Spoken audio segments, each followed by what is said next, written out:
Hey guys, welcome back to That Florida Feeling. Thanks for joining me for another fun episode. You guys are amazing. Couldn't do this without you. And I really appreciate all the love online and participating in my Instagram questions. You guys have given me some great suggestions for topics, and I'm looking forward to getting to do them. And thank you for sharing the Facebook post from That Florida Feeling. All the likes and shares really help me out. I hope that everybody made it through Elsa okay. Don't forget to continue to prepare for hurricane season. It's not going to go away for a couple months still. So are you guys ready to go on another tour of Florida? Because this week, we're going to talk about Florida State Parks. I actually got quite a few requests for this one, and I was really excited about this topic. Florida State Parks are a really amazing hidden gem in Florida because they're literally everywhere. There's something for everyone, and it's just something you can make a whole fun day out of.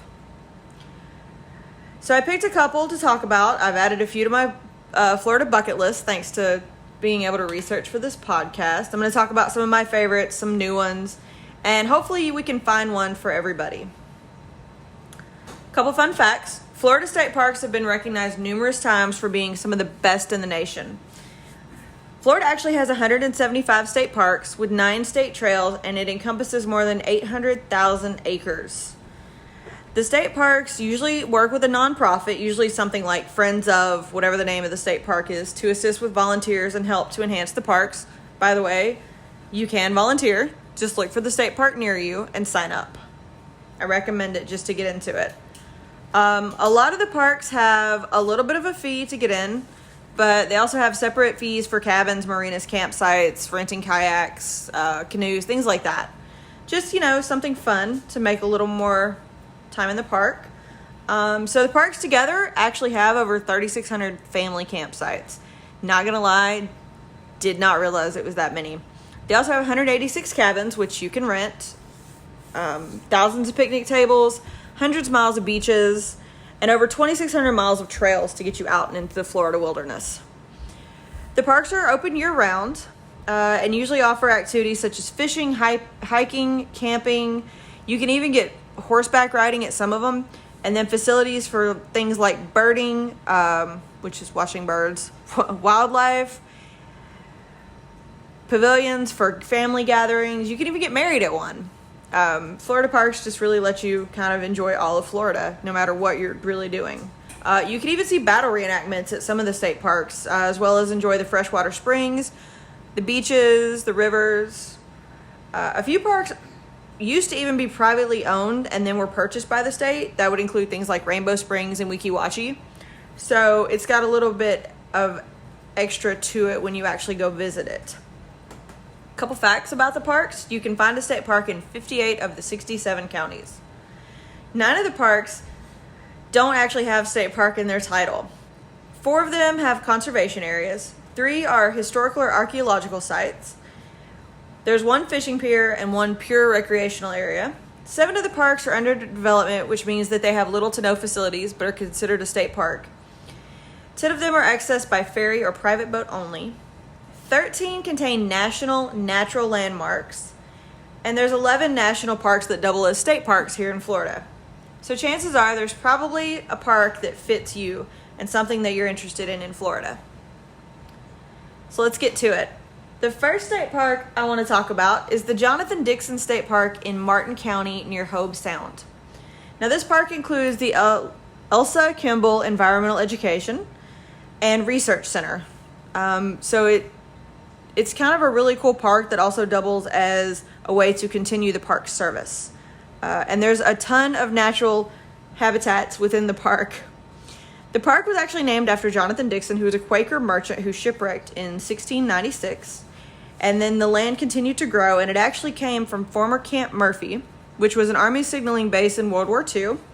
And then the last part was donated by Trapper Nelson, who had a homestead on the banks of the Loxahatchee River, and then deeded the land to the state in 1968 after his death. By the way, if you're wondering why Trapper Nelson might sound familiar, he's also known as the Wild Man of Florida.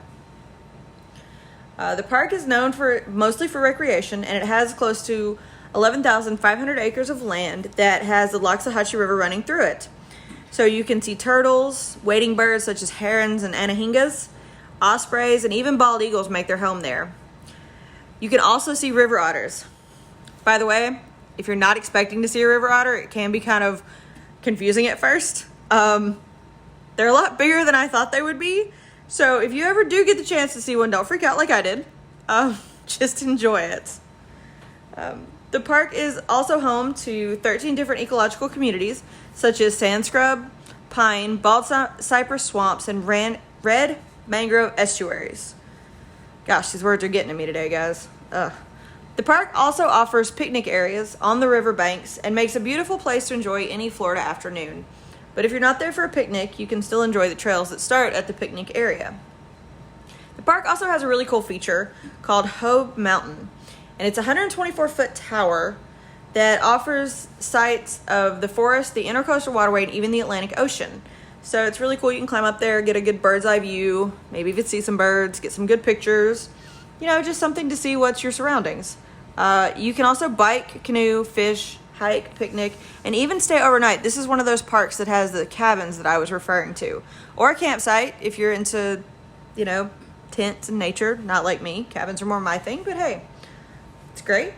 The park does also offer the tour of the Trapper Nelson's homestead. Like I mentioned that he deeded the land. He was known as a wild man of Florida, so you can see where he lived, how he spent his daily activities, and kind of what made him the wild man of Florida. So if you want to take a walk on the wild side, see some rare birds, or enjoy a lazy day by the river looking for otters, maybe this park is just what you need. Alright, the next state park I'm going to talk about is one of my favorites. I absolutely love this park. I've been here so many times, and you've got to go. It's so beautiful. And I'm talking about Honeymoon Island State Park in Dunedin. And if you've ever been to Dunedin, you know it's at the end of the causeway, and it's just such a fun place to go. The park is actually made up of Honeymoon and Caladesi Islands. The islands were actually split apart during a hurricane in 1921. And it became popular in the 1940s when honeymoon-type huts were constructed on the island and then marketed for vacation. Fun fact, Honeymoon Island was originally called Hog Island. I think honeymoon has a much better ring to it. I don't know about you guys. But the island was eventually going to be a residential area after the huts kind of got neglected. And they were going to build condos like they do everywhere else in Florida, right? But after a loss of time, the expiring permits, and the state realizing what a beautiful place this was, they prevented the actual construction of anything. But the people who did want to build the condo there are still the ones who built that bridge to the island. So we thank you for that. And that's actually where the entrance to the park is. It's at the end of the Dunedin Causeway. The park was created in 1981 after they got the land, most of the land on the island. And it's just a beautiful place. The park is home to a large number of species of plants and animals that include Florida slash pines, mangroves, ospreys, herons. You can also see dolphin pods swimming past. It's actually a really pretty cool place to watch for them. Starfish and other marine life can also be found on the beaches. When we were there, we actually got to see a lot of coral close to the shore, so that was kind of nice. Sad fact, the mosquitoes really like this park. So if you're in the picnic area, be sure to use that spray or candle or something, because you don't want to ruin your day with mosquitoes, but they are there. Another thing that I didn't know about the park, and I'm really glad I didn't know the last time I went, because I'm pretty sure I would have freaked out, is that rattlesnakes like to make Honeymoon Island their home. So if you're ever walking through the trails on the island, just kind of keep an eye on the ground. Don't be surprised. That's not a fun surprise anyways. So if you're on the island, you can enjoy fishing, hiking, and even sunbathing. So they have a beautiful beach. They do have trails all over the island, and there's even a bird observation area. The trails are more on the eastern side of the island so that they're forested and you actually get a good bird's eye view of birds. Wow, that was a bad pun. Just keep going with me, guys. Birds actually are known to stop here for migration, so it's a really great place to see some that you wouldn't expect in certain months. The island also has many picnic pavilions, bathrooms, a concession stand, and even a dog beach. The dog beach is super popular there. They also offer the ferry to Caladesi Island so that you can enjoy another beautiful island, which I also recommend going to. The water here is crystal clear. You can swim, you can snorkel, or you can just relax to the sounds of waves. The park is also closest to the Circle of Heroes, which if you're not familiar, The Circle of Heroes is a veterans memorial that sits about 10 miles off the coast of the state park. The memorial is considered a recreational dive site to those who are certified and interested. You can literally see for miles through this water. It's so beautiful. You just got to go if you're in the area. I know Clearwater Beach is right by, but this place is so much prettier. It's so more pristine. I just can't say enough about this park. You know, if you guys ever get the chance, especially in Dunedin, because you can go to the park and then make a full day of Dunedin, you should definitely check it out. All right, I'll stop gloating on my favorite park and move on to the next one. The next one's actually Grayton Beach State Park in Santa Rosa Beach, Florida. I've actually been to this beach as well, and second favorite, just as beautiful. Fun fact, Grayton Beach is actually seriously close, probably a couple miles from where they actually filmed The Truman Show. So, if you're ever in the area, to either go to Grayton Beach or go to the Truman, see where they filmed The Truman Show, check the other one out. And Grayton Beach is actually one of the most popular state parks in Florida, and there's definitely a reason. It's located between Panama City and Destin on East County Highway 30A, and it's made up of 2,200 acres. And the way the park kind of got founded was really strange. The state of Florida actually the Parks Department got the lease from the Florida Board of Education in 1964. Not sure why the Florida Board of Education would own that land, but hey, whatever. It worked. They officially opened a park in 1968, and the state, city area, they've all kind of agreed to just keep it to be a pristine, beautiful area. There's not a lot of development, and they really want to keep it that way. And that's really what keeps this such a pretty place. The park contains salt marshes and sea oak covered dunes, white sandy beaches, and beautiful blue-green clear waters. That's why it's called the Emerald Coast. The park is set off by itself, so you do have to drive a little bit, but it's worth it. And it is always usually awarded one of the most beautiful parks and beaches in the country because it is so pristine. And you can do so many things while visiting this park. You can bike, birdwatch, boat, camp, fish, go hiking, paddling, swimming, and pretty much just sit, relax, and forget the rest of the world around you. They actually do have 4.5 miles of hiking and biking trails that take you through the forest around the park. You can even take the trail out side of the park, and it goes down the length of 30A, the county road it's on, through the seaside villages of South Walden. And that's the Truman Show sits kind of west of it. There's some other really cool communities that sit to the east of it. No, excuse me, I got that backwards. Truman Show is to the east of it, and the other communities are to the west of it. But either way, you'll not be disappointed going through these little seaside villages. They're charming and just so quaint and cute. Kind of makes you want to move there. And then there's a 1-mile nature trail that starts at the beach parking that lets you go through the dunes, the salt marshes, comes back to the pines, and just kind of takes you on a really good view of the park itself.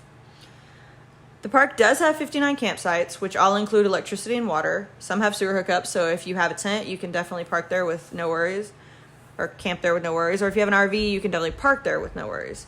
Pets are welcome to the campsites with rules, so your furry family member can enjoy the beautiful scenery with you. It's absolutely beautiful. It's pretty close to Panama City and Destin, so if you are tired of either of those cities while vacationing, it's just another place to go and get away. Definitely worth a day trip in the Panhandle. The next Florida park I'm going to talk about is also pretty well known. It's called Rainbow Springs State Park. I'm sure most of you have heard of this. And it actually contains one of the national natural landmarks in Florida that I mentioned earlier. The park is in Dunedin, maybe, Florida, and it's home to the Headspring Basin of the Rainbow River. And the Rainbow River puts out, it looks like 600 million, a lot of water a day. The waters are absolutely crystal clear, and they come up from several vents in the springs. The park itself actually has 11 different natural areas within the park, including sandhills, flatwoods, forest, and hammocks. If you're not sure what hammocks are, it is a type of plant. I was not aware of what it was, really, so I had to Google it. And you've probably seen them if you've been to Florida and just didn't know what it was called. They also have a lot of wildflowers, trees, and animals. So this park is actually really pretty perfect for some nature enthusiasts if you want to walk around and see the wildlife. The springs were actually privately owned in the 1930s, which is where visitors could come and get a eye-level view of the waters in a submerged boat, which I think is pretty cool. You know, see above and below at the same time. The park also contained a waterfall, a zoo, a rodeo, and a gift shop. But of course, attractions don't last forever, especially when the interstate drew people from the area and towards Orlando, which makes sense. Disney World, it was about the same time. So the original Rainbow Springs closed in 1974, but it was later reopened as a state park in the 1990s. I did not realize it was that late. I had heard about Rainbow Springs in old Florida, and I didn't realize that it did not become a state park until the 90s. And the residents of the area supported the park, and they created the Friends of Rainbow Springs, which is one of those like Friends of what I was talking about earlier. They really help volunteer and keep the park in the shape that they're in. And they helped to clear paths and regrow the beautiful gardens and really kind of spearheaded the effort to reopen the park. Now, the park is home to many different types of wildlife, including squirrels, otters, turtles, alligators, and numerous types of birds. The most frequent types of birds here are songbirds, hummingbirds, swallowtail kites, ospreys, and numerous wading water birds. Now, the park does have a 2-mile nature trail that lets you walk through and see the wildlife in their natural environment. Of course, the springs are the main attraction, so you can swim and snorkel, even canoe, that's a new one. Is that canoe and kayaking at the same time? So canoe and kayaking. You can camp, or you can even go tubing, which is super popular at the springs. But it's only in certain areas of the head springs. You know, they really want to keep people in certain areas so that you don't environmentally pollute. You know, humans have a tendency to do that. But, you know, it's still a beautiful place to go and check out. And the cool thing is that even when it's getting closer to the colder months, yes, it gets cold in Florida, the waters are still about 72 degrees. It does range from 10 to 18 feet deep, so if you're there, be very careful. Tubing is always popular from April to September, and it starts a little ways down from the head springs, since the head springs have more of a snorkeling and swimming feel to it, so you can tube down the river, and it is an absolutely gorgeous place to go. It's also a popular place for gatherings such as family gatherings and even weddings, picnics, and camping. They do have RV sites. You can also take a tent in there that allows you to hike and enjoy the views. They have a campground that has stores, restrooms, laundry sites, and playgrounds, so you could even make a full vacation out of this place. You can also fish, swim, or paddle near the campsites. You can rent your kayak or canoe from the park because you really, really want to enjoy those great views. I mean, the main attraction really is the springs and the river, and so it's a really cool place to get to go. Just think about it. You're just wading down the river and you're watching all these birds flying above you, hoping an alligator's not the one. No, I'm kidding. All jokes aside, though, that is a serious thing in Florida. Like, don't feed the wildlife and don't go near the alligators, guys. But it is a really amazing and beautiful place. You really do feel like you're one with nature when you're out there. And there's so many ways to enjoy this park that I'm sure that there's kind of something for everyone. So if you're ever in Florida and you want something to do that's kind of near, you know, kind of out in the middle of nowhere, but still kind of fun, definitely check out Rainbow Springs. Most people have heard of it. So if you do go, get there early. Prepare to stay late, and just enjoy yourself. So the next park I'm going to talk about I had never heard of, but now that I've heard of it, it is completely on my bucket list. It's West Skiles Peacock Springs State Park near Live Oak, Florida. And this park is really well known for cave diving, but it also offers a bunch of different activities, but the main attraction here is cave diving. In fact, a lot of people actually go to learn how to cave dive in this park alone. It sits on 733 acres, and it does include the cave diving, hiking, picnicking, of course, swimming in the springs, and wildlife viewing. The park was renamed for the work of diver West Skiles, who was an explorer, diver, cinematographer, and photographer who did some amazing work. If you ever want to see some just beautiful shots, definitely go look him up, Google him. But the park was originally called Peacock Springs State Park, and it is home to 6 sinkholes, as well as Peacock and Bonnet Springs that include miles of underwater caves, which is the main attraction. The springs actually come from the Suwannee River.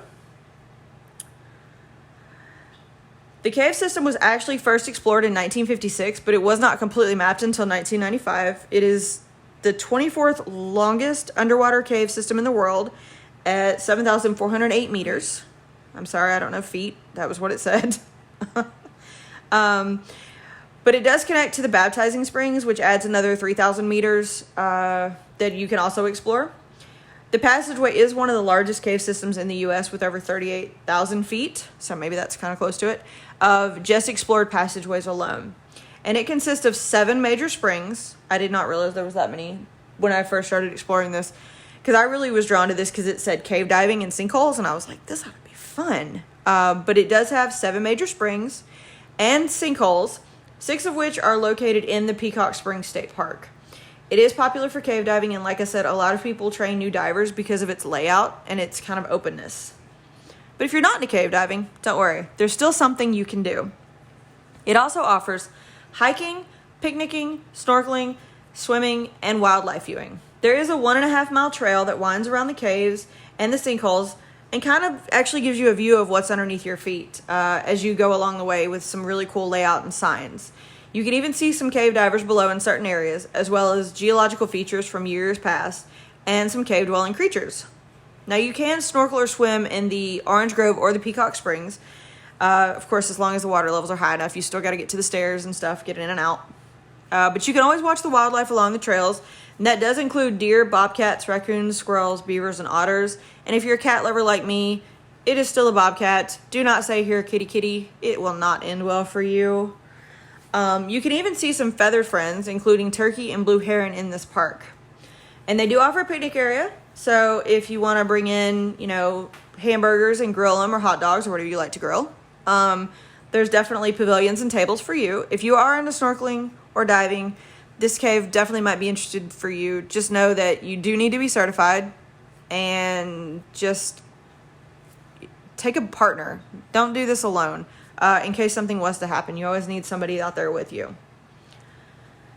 All right, so maybe you're not completely into nature, and that's fine. The next one I'm going to talk about is for more of the history buffs in Florida. And I'm talking about Fort Zachary Taylor Historic State Park.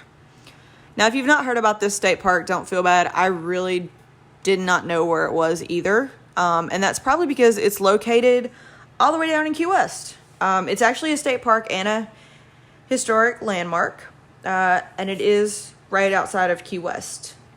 So the construction of the fort actually started in 1845, and it was a way to defend the southeast coast. I think they started it for the War of 1812. Naturally, they didn't finish it in time. I don't know. Either way, there's a fort. And it's actually located on Thompson Island, and it's named after President Zachary Taylor. And of course, taking so long to build, the fort did have some hiccups. Yellow fever, material shortages, anything that could disrupt the building. So the fort was actually ended up being built from granite, limestone, and bricks that were shipped in, or railroaded in all the way from Pensacola. And of course, by the time it was built, the fort was finally put into action during the start of the Civil War, when Union Captain Brannan moved his troops from Key West into the fort to stop it from falling into the Confederate hands. The fort continued to play a role threatening blockade runners. It was also used in the Spanish-American, both World Wars, and the Cuban Missile Crisis. Now, it's not actively being used today, and it was actually turned over to the U.S. Navy for maintenance from the Army. But it is the home of the largest collection of Civil War guns after they were unearthed from an abandoned part of the fort in 1968. Which I did not understand how they would abandon part of a fort, but they actually built over it, which I thought was really strange, but whatever. But you can still go see those today. The collection helped to add to the Fort Taylor's importance, and it is on the National Register of Historic Places in 1971, and it became a national landmark in 1973. The land around the fort was filled in to create a beach. You can actually visit the beach today. It's absolutely gorgeous, as most of that area is. And they actually do some Civil War reenactments and historic demonstrations on the third weekend of each month. So if you're ever in Key West or into that stuff, definitely go check one of those out. If you're not into history, don't worry. The park also offers a beautiful beach and is perfect for biking, walking, snorkeling, swimming, paddling, fishing, birdwatching, and picnicking in the southern edge of the U.S.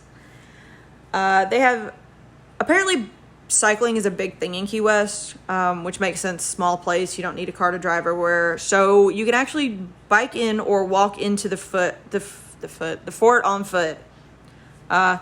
So that's an option if you don't want to take a car and find parking. The main thing is for bird watching here, you can see the migration of the birds. They apparently make a stop here and then continue on their journey. You can see these from the beach or the walking trails. They actually have a really cool walking trail. Tropical Hammock Trail is a longer trail. Definitely offers you more of a natural view of the island, the plants, the birds. There's also a fort view, which kind of takes you around the outside of the fort and lets you see not just the inside but the outside. You can also see the fort from the water while you enjoy the beach. The snorkeling in that area is really nice because the water is so clear down there. You can also scuba dive in the area. Just be sure to be safe about that and make sure what you need. The fort does offer tours. Unfortunately, I don't think they're open right now. I was looking on the Florida State website. They're not open right now, but they're hoping to open them soon. I think that would be really fun, just to go get another side of the U.S. history. But it lets you see inside the fort. It also lets you see the collections of guns that I mentioned. And you know, the fort has many possibilities to create the perfect day. You can learn about history, you can relax by the beach, you can have a gathering, you can take a picnic, you can walk through the trails. It's just another side of Key West that most people, I guess, don't think about. They do take a lot of care about this park, so if you take trash in, you take trash out with you. Please don't litter. Let's keep these parks pristine the way they are. And they really do offer something for everyone, especially it takes you away from the sights and sounds of Duval Street. Whether you've just finished touring Hemingway's house and you want to lay on the beach, or you just want a place to relax and get away from everybody and look over the beautiful water, this park is definitely for you. Now, the next park is more for nature lovers, and it does have a beach. This is actually a really cool park. It's set on both sides of A1A. And I'm talking about Washington Oaks Gardens State Park near Palm Coast. So one side is the house and the gardens, and the other side is the beach. And I'm going to talk about both of those. But the beach on the other side is really cool because it does keep the original habitat of a northeastern Florida bare island. This park is absolutely beautiful. I did unfortunately go on a colder day, so I didn't get to enjoy the beach. But I did get to enjoy the beautiful gardens. And let me tell you, it is just a beautiful place away from everything. So the park was originally purchased by Louise Clark in 1936 as a winter home, and she named it Washington Oaks after the original surveyor, George Washington. No, not that one, but definitely a relative of that one. And because there was oak trees that lined the property. She was the one who created the beautiful formal gardens, the citrus grove, and the house that you can still see sitting on the property. And let me tell you, these gardens are gorgeous. Oh, it's beautiful. When we were there, we saw people doing photos for weddings and just doing photos, and I absolutely understand why. It's beautiful. She donated the property to the state of Florida in 1964, and the instructions were that the gardens had to be maintained in their present form, and they are. The Friends of Washington Oaks Garden State Park help to care for the park today and to maintain its beauty. It's just beautiful. If you ever want a place to go just away from the bustle of St. Augustine, or if you're in Palm Coast and you're just looking for a place to go and walk around for a little bit or enjoy the beach, definitely this place to go, because you pay for one, you get in both kind of thing. And the gardens, oh, I cannot say enough about how beautiful they are. There's so many beautiful flowers and ponds and the trees that just hang over. But as you're walking around the gardens, there's also trails, and there's even a place that you can fish into the Matanzas River or the Atlantic if you're on the beach side. The trails on the garden side you can use for bicycling, walking, or hiking. There's actually a Bella Vista Trail that's 1.7 miles around the area of the gardens. It's actually an old Indian hiking trail. There's also a Jungle Road Trail and a bike trail, as well as an old A1A trail that'll take you through the coastal hammock and show you the edge of the scrub right near the river. Now you can also explore the Malacompra hiking loop, which is only a half a mile, and that lets you explore the hammock and the tidal marsh on the river. Now I have done this loop, and it does give you some really cool views up and down the river. It also takes you to the fishing area, which is really popular in the area. You can fish off the seawall into the river. When we were there, it was pretty low that day, but people were still catching stuff. You can catch anything from trout, redfish, drum, and flounder, depending on the tide and water level. But the trails and the fishing areas still let you look at the local wildlife, watch the birds, especially during migration season. That's a big thing here in Florida. And you can even get a birding checklist at the ranger station to kind of keep track of what you've seen and what you're looking for. Now, the other part of the state park that's super popular is also the beach. And it's located literally right across the entrance from the gardens. It's beautiful, but it's mostly famous for its cropping of coquina rock along the Atlantic beach. And it really is a cool formation. You can see tidal pools, you can walk along the rocks, you can find shells, you get some amazing pictures. It's a really cool place just to sit and watch the waves, just be warned in high tide. You can actually fish off the beach, or you can just relax on the beach. Either way, you can have a picnic and make some great memories. You can also picnic in the garden side if you want a different kind of view. But the park definitely gives a glimpse into someone who loved horticulture, made this their winter home, and absolutely fell in love with the area. The garden is just, I cannot say enough about the flowers. And you can really make a full day of it. You know, you can enjoy the gardens and then go to the beach, or vice versa when you get tired of the other one. You can walk along the old oak trees and enjoy the hiking trail, see some birds you've never seen before, and just enjoy one woman's love of gardening as you go through northern Florida. All right, the next park I'm going to talk about is not really a recreational one, but it definitely reminds us of the history of Florida. I'm talking about the Madeira-Bickle Mound State Archaeological Park on the Terracea Island in Palmetto, Florida. That is a long name, but I made it. The park is actually a Florida state park, but it's also on the U.S. National Register of Historic Places as of 1970. The 10-acre park is actually home to the first Native American location in Florida that was designated a state archaeological site. This is definitely on my bucket list now. This place just sounds really cool because we need to remember our history, especially those who came before us. And it's a really important glimpse into the history as a state. They do have a little trail around it, but it's definitely more just to go and see the mound and to learn about the people who came before us and to see where they walked a lot years ago and to enjoy the nature around them. The site is named for Madeira-Bickle of Sarasota, who purchased the land in 1948 and donated it to the site when they understood the importance of just what this was. The archaeological excavation have established that the site was occupied 2,000 years ago and has 3 distinct periods: Minnesota, Weeden Island, and Safety Harbor cultures. Side note, if you're ever in Safety Harbor, there's a park that has an Indian mound in it called Felipe Park. I did not get to actually research good enough. I'm sorry. That's on me. Maybe next time I'll have an update for this.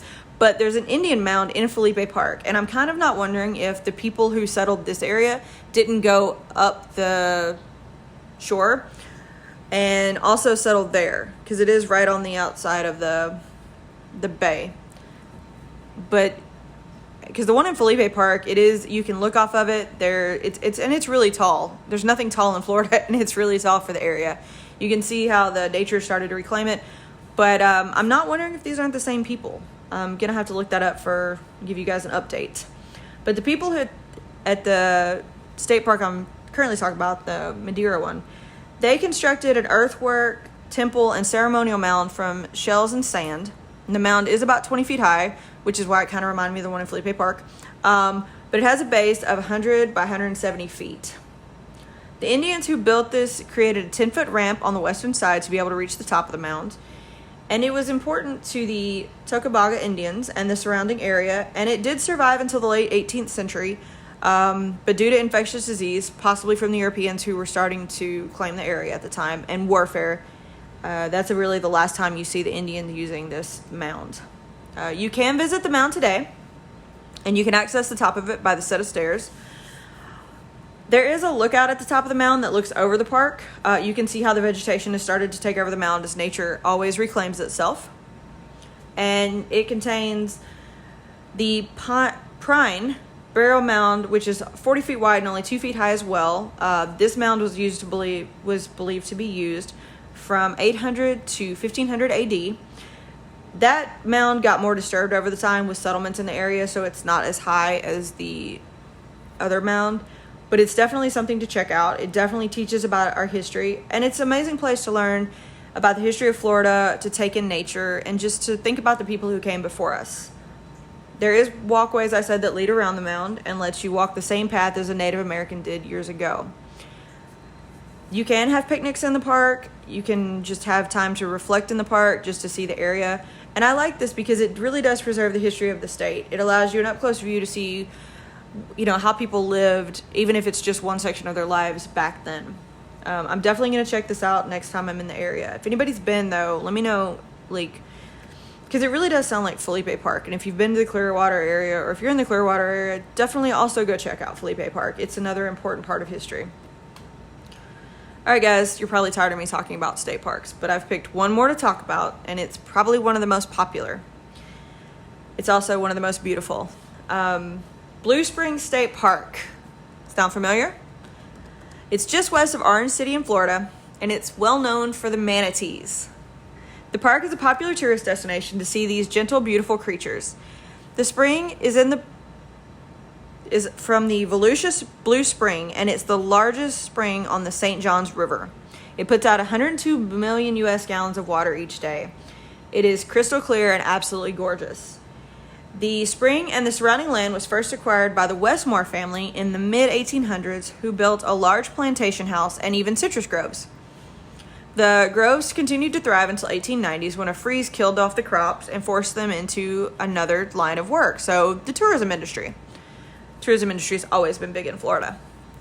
And that's really when they brought people in to really start visiting the springs. The park was acquired by the Florida Department of Environmental Protection in 1972. And by acquiring the park, that's when they really kicked off their Florida manatee protection, which of course is the main draw of the springs. People want to see the manatees, and the manatees love the springs because it always stays about 72 degrees year round, and it makes the perfect place to see them and protect them, and they can stay warm in the colder months. Now, the research program started at the spring in 1978, and they have been recording the life history of individual manatees since then. So they follow the beginning of their lives all the way till they aren't here anymore, and they see the manatees yearly because they do migrate back to these springs during the colder months. I have been to the spring, and it is beautiful. I did actually go during the seasons where the manatees are there and it was colder. And it's really cool to see these gentle giants, especially one swimming along with their calves. It definitely gives you an appreciation of just how big these creatures are, and just how they just kind of float around. They're just so cool. You want to see one up close. Definitely recommend going here. But we have to remember, guys, that this is their land, not ours, technically. So be kind when you go. Definitely be mindful of your impact on these creatures. Obviously, don't jump in the water and try to touch a manatee or hug a manatee. Let's leave them be. But it is a beautiful place. And you can still do many forms of recreation. You can canoe, scuba dive, kayak, fish, camp, hike, of course, view the manatees, swim, and just enjoy yourselves. The spring does run a few miles along the St. Johns River. There is actually a boardwalk that goes about a third of a mile from the river to the head spring, and you can walk along it. You can see the manatees, you can see the springs, and you can enjoy water activities here, but not from November to March. That's the manatee mating season. That's when they really come back to the spring and enjoy the 72 degree water, and that's when they have their calves. They do their things. I think I was there in December. So I did get to see, and when I say I got to see the manatees, there were so many manatees. And you just get to walk along the banks, and you get to see them floating through the river. And it's just a really cool place, guys. I can't say enough. But it is also a place to enjoy other kinds of nature, such as bird watching, which of course you can enjoy while you camp, fish, or hike. You can even picnic there. They do have a trail called the Pine Island Trail that takes you through the different areas all along the banks of the St. Johns River. You can even use the boardwalk, like I mentioned, to see the head springs as you walk through hammock, and of course see the manatees. You can enjoy fishing around the river because it's actually popular there. You can take in other kinds of wildlife and birds. The Florida scrub jays are actually numerous in this area because they live in a rare ecosystem, and it's all along these springs. So they definitely thrive there. You can even take a boat tour down the St. Johns River. It's about an hour to 2 hours. and you can really see the river, the banks of the river, and get an up close idea of just what this ecosystem is. There's also a really cool house. There's the Thursby House from 1872. It's more of a plantation, but you can definitely look in it, go and explore it, have a picnic outside of it. If the water activity thing is more, you can go scuba diving. There are certain areas within the spring that are deeper. You can do paddling, swimming. You can even tube down the river. Again, another popular place. And snorkel in these beautiful springs. They do have the kayaks, canoes, or paddles to rent. Swimming and snorkeling more in the summer months. And, of course, scuba diving through the springs and the caves. They do not let you swim with the manatees. You can observe them from the trails and shores. That's why you aren't really allowed to do a lot of the water stuff from November to March. But you can still camp in the area of the park year-round. They do have 51 campsites. RVs are allowed. They are within walking distance of the parks. And you can bring your furry family member to enjoy the area and watch the manatees with you. You really can do everything in this park and still not see all of it. It is really one of those, you go in the morning, you leave at night. And they have campgrounds, concessions, gift shops, plenty of recreational activities, something you can really find for everybody. I've always wanted to go back since I went when I was little. I remember walking under the old trees and the Spanish moss hanging from them. I remember the beautiful blue waters. And so I just can't say enough, guys. This is a great place to go and make memories, especially if you're from Florida. It's a new place to go and explore. If you're vacationing in Florida, it's definitely one you need to check out. Now, another cool thing I found when I was researching all these parks is, and you guys probably know about this and I don't, and I'm way behind the times, but there's geocaching. And this is an activity that a lot of the parks let you do. So I had to go and look it up. I had no idea what this was, but it's really cool. It's like hide and seek with GPS. Of course, you're not hiding and seeking. You're hiding treasure, or a form of treasure. And you go and you put in GPS coordinates, and then someone comes and digs it up. And sometimes it's treasure, sometimes it's just a book to write your name and when you found it.